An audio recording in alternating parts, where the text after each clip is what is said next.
All right, so what is up, YouTube? This is GOATcast Hoops.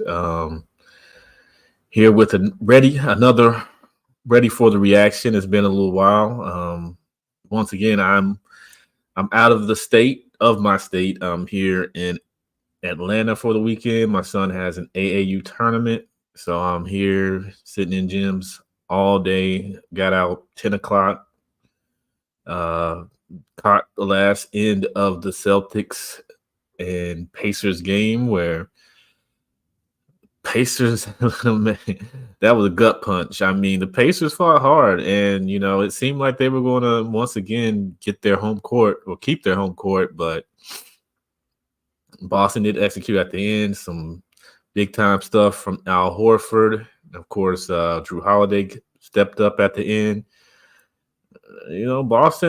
Boston has a way of getting wins when you think they're down and out, which is a characteristic of a champion and the heart of a champion. And if you guys want to, please check out my Boston video that I dropped this evening. Basically talking about how it kind of seems like the media is kind of disrespecting them somewhat, and that they pretty much have had a golden paved road to the NBA Finals and potentially a championship, depending on what happens, throughout the rest of these conference finals. But it looks like they're pretty much set to stamp their ticket to another NBA Finals. This will be their second in the last 4 or 5 years. They played Golden State, matter of fact, in 2022. Came up short. Is this their year? Either way, they're going to have a pretty tough matchup, whether it's the Dallas Mavericks or the Minnesota Timberwolves. Both teams are a little, I guess you could say Kyrie has, big time finals experience, but the others, this will be their first time. So it'll be Boston at least has that experience, and they even have a champion in their ranks with Drew Holiday. Of course, Kyrie's a champion too, but it'll be interesting, to see how that plays out. So, maybe breaking news. I don't know how true this is. I haven't seen any of the big news outlets break it, but it's been shown in my Facebook feed a lot so far this evening, and I've seen it in little sports web pages and sites that LeBron James is a free agent. And I saw the clip on Twitter, X, whatever you want to call it, where where Rich Paul was on one of the alternative broadcasts of, I believe it was the Dallas Minnesota game, where he said, I guess, he kind of said it in passing. Maybe he meant to say it, maybe not. Maybe he was just, his conversation was flowing and he just let something slip out. But he did say LeBron is a free agent, so he can't make any kind of, decisions on, coaches and stuff like that. How true that is, I guess we'll hear and see in the coming future. If anyone would know, he would know, as his as him being his agent. So he knows.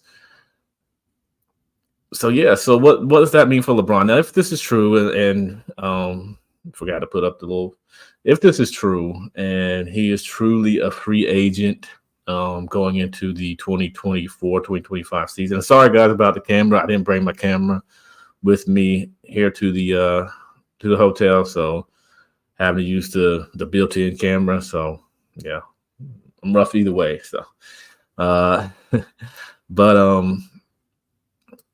what does that mean for LeBron if he decides to become a free agent? Most likely it's a tactic for him to sign a 3-year deal with the Lakers, get as much money as he can. I don't think he's seriously fielding any teams that he could possibly go to as far as Uh, some people think he may be going back to Cleveland. I can't see it. Maybe he's thinking that another team is going to take Bronny in the draft. I've heard Utah Jazz may may want to put him in a spot for that team. I can't see. I mean, think of the optic of LeBron James in Utah. How crazy would that be if LeBron James went to Utah Jazz just to play with Bronny? I don't think that's going to happen. Any other team would seem like LeBron right now in this stage of his career is a rental, basically. So you're just renting him for maybe 2-3 years before he decides to go ahead and fade into the sunset. But I just think this will be done so that he can sign another deal, a 3-year deal with the Lakers. I don't think LeBron's going anywhere. I don't see any team that would make any sense for him to opt out of his current deal and somehow get over there to that team. You hear people talking about Dallas, Golden State.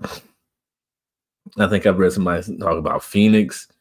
If LeBron is wise, he's going to go back over to the Eastern Conference where he can probably where he won't have to worry about a Denver Nuggets, Nikola Jokic, where he won't have to worry about these Minnesota Timberwolves, Ant-Man and that squad. He won't have to worry about Luka and Dallas. If I'm LeBron, I go back east. If I'm truly fielding requests for a potential, a potential change in scenery. If you're in here, please like and subscribe. If you want to help out the channel, super chats are open. So, help a small channel out. But yeah. So I like I said, I don't know how true that is. That none of the major news sources have broken it. I haven't seen it on ESPN. Nothing's come up from NBA.com, Bleacher Report. None of those media sources have mentioned it. So, I mean, it's just right now, it seems like it's a meme. And if you watch the clip, he does say LeBron is a free agent, which maybe he worded it wrong, or maybe he meant it in another way. He, was a slip of a tongue, and he meant that he's a guy that's got to come to terms with whatever. I don't know, but yeah, I'm gonna wait and see if any of the news sources that we all know and love actually pick this up. And if so, I don't see this as a big deal. I don't at all think he will jump ship and go anywhere. I just couldn't see it at this stage of his career. I believe he enjoys it in LA. Definitely gives him the big market that he probably revels in and enjoys. And to uproot his family now would just be kind of weird when they've kind of established, and that seemed like, the team that he would ride off into the sunset with. If he left now, I think it would tarnish what he's done in LA. I don't think they will appreciate it like they would if that was his final destination, which everybody, including myself, believes that's the case. This will be his last destination will be LA. So we'll see. But and ready for the reaction usually is I play something from LeBron's podcast, Gil's Arena, Dreamers Pro, and then another content creator. Because I'm pretty tired, this has been a long day, and I got more to go tomorrow, sitting on hard benches, bleachers, and in some cases, some of those gyms had no seats at all, so I had to stand and watch the game. So, so that's been my full Saturday. Memorial Day weekend Saturday has been in a gym, watching basketball. So yeah, what's up, Katie Cade? It is Jed's. Superman was Jids, but that's a whole nother story. So we're about to transition to my only clip of the night, which is let me see. Let me see if I can find it, which is Gilbert's Arena. It was Jalen Brunson. And this is this season. So this is Gilbert Arenas talking about why he thinks Jalen Brunson is not a superstar. So to take you back down memory lane, we were talking about him during the season. Say it right. What'd you do? Walked off this very set. Because you keep trying to change the narrative. What was the narrative? No, he didn't. He wants you to make him sound good. Right. We were discussing Jalen Don't Brunson. make him sound like he sound all the time. Make him sound good for once. I said exactly. He is not a superstar. At that point. He's not the number one guy on the championship team. Okay. So what are you going to say again? What are you asking me? Is he a superstar now? How many times are we going to keep asking? Do we know what a superstar is? It's nothing. That's not your play. It's who you are. A superstar doesn't get drafted in the second round. Oh, okay. Like it's superstars from junior high, high school, and it's a thing. Okay. Does playing in the largest market in the country help elevate that thing? What is this shoot? When is it? Don't worry, it's coming. Oh no, it's not sure yet. It's coming, Gil. Is he top 3 in jersey sales? No. Okay. Does he any games? Any games in magazine? No. Okay. Stellar podcast. All right, he's not there. Stellar podcast. He's not there yet. He's trying to get there. But some guys got to try to get there. Some guys don't even need to try. They are there. But all that aside, whose name is bigger around the world, him or Zion?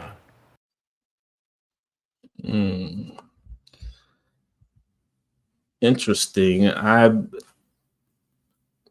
think that Jalen Brunson has really elevated his game, and to some, his name is probably just as well known as Zion's right now, because like Josiah was saying, New York is a big market, and the fact that he was able to carry that team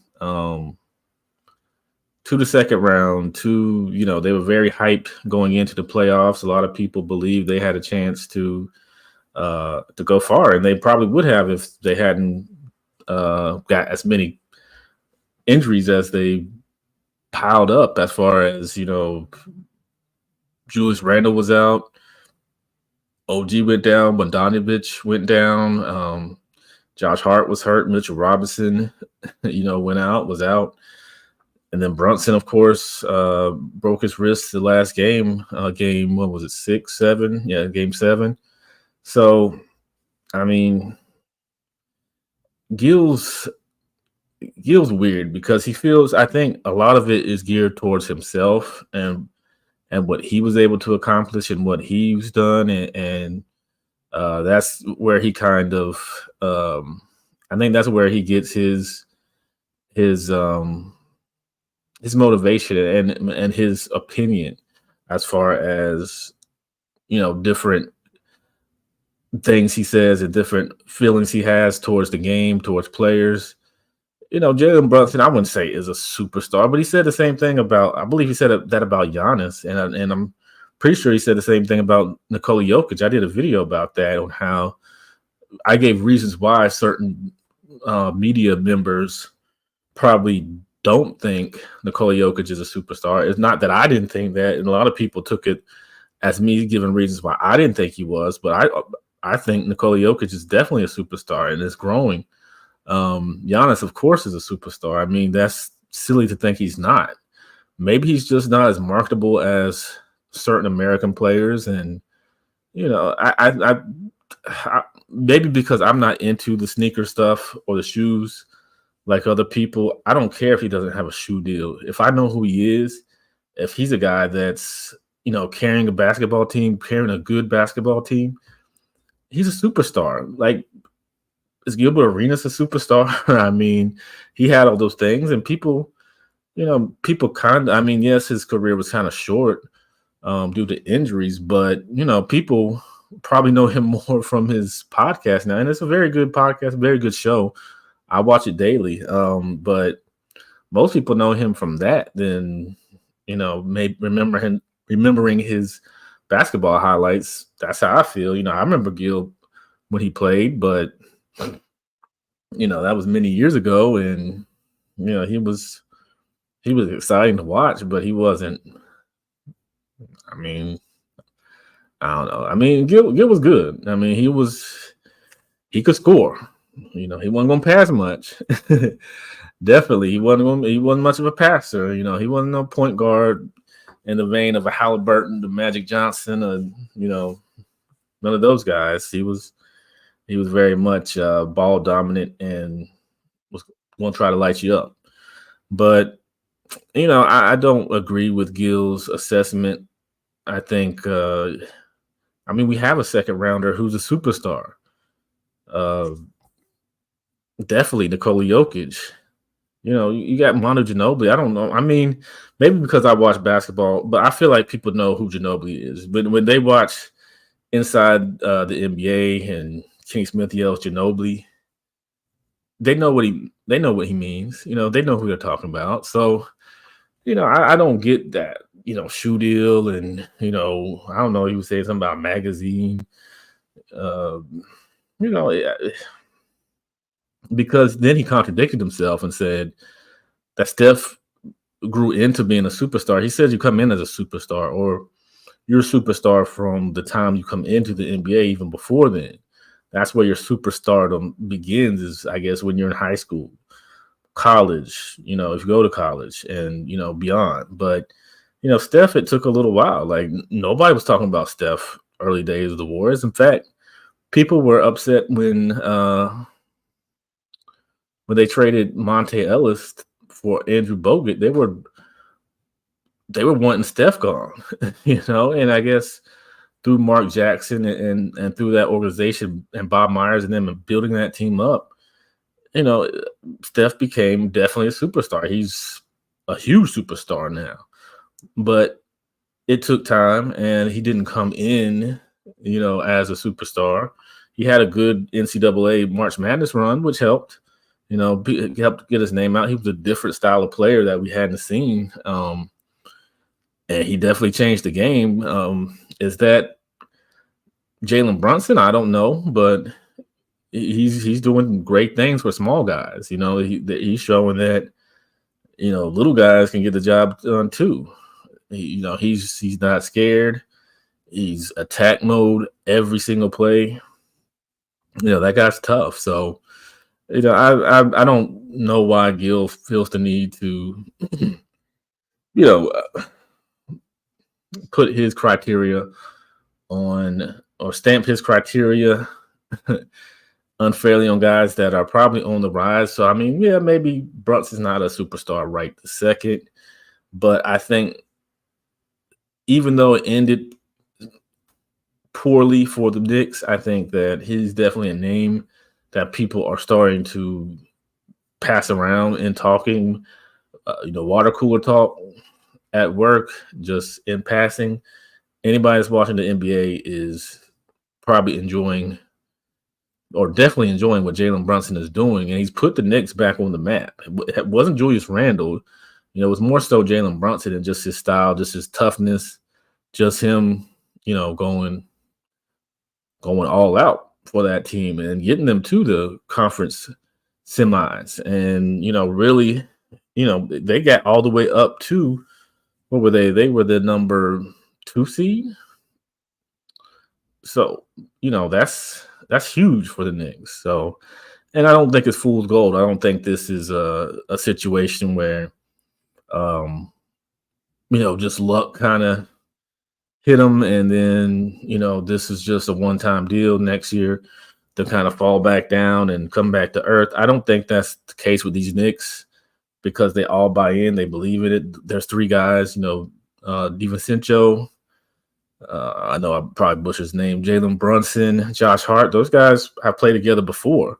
So they have that chemistry. So you got three guys that want to play alongside each other.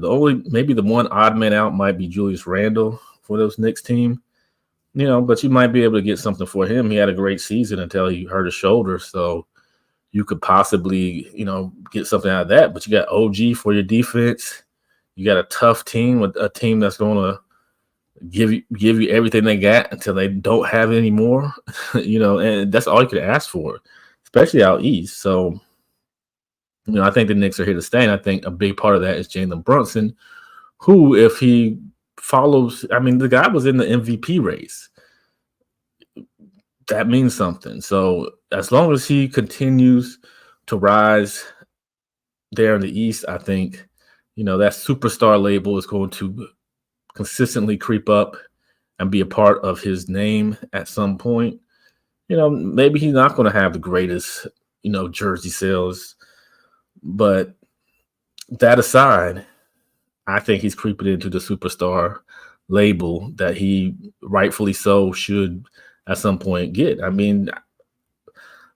Gil I don't even know if Gil considers Luka a superstar. I don't think Luka has. I don't follow the shoe game, but I don't know if Luka has, custom shoes.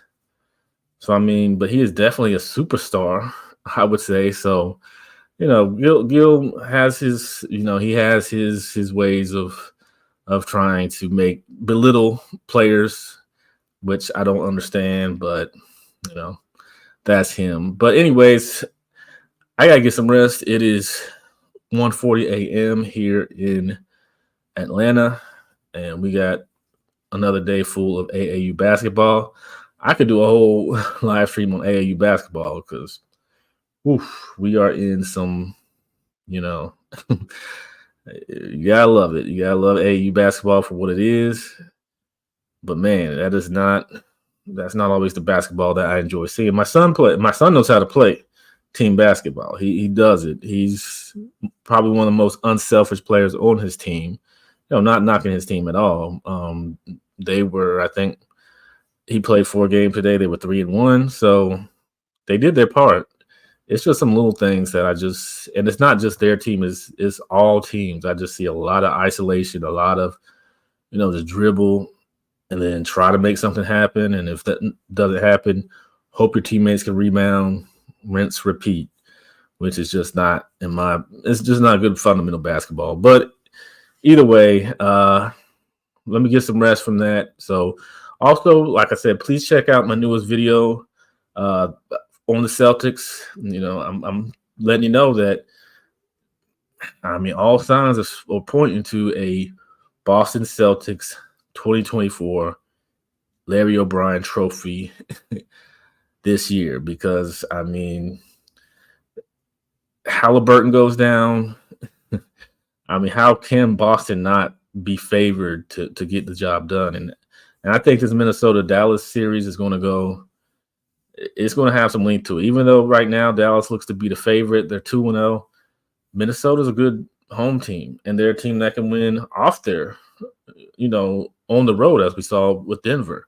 So it's not like it's going to be, just crazy for them to get back into the groove of things. Ant-Man hasn't played that great. Hopefully he can find his groove, get some rhythm, and that could be a game changer right there. He had a couple bad games against Denver, stepped up when he needed to, and stepped up in different ways. So maybe he can ramp it up a little bit more on the defensive end. He can get it going with the passing. We'll see. So that's all for tonight. Hopefully I can keep ready for the reaction going on the weekends. I'm usually so busy that it's just hard to do.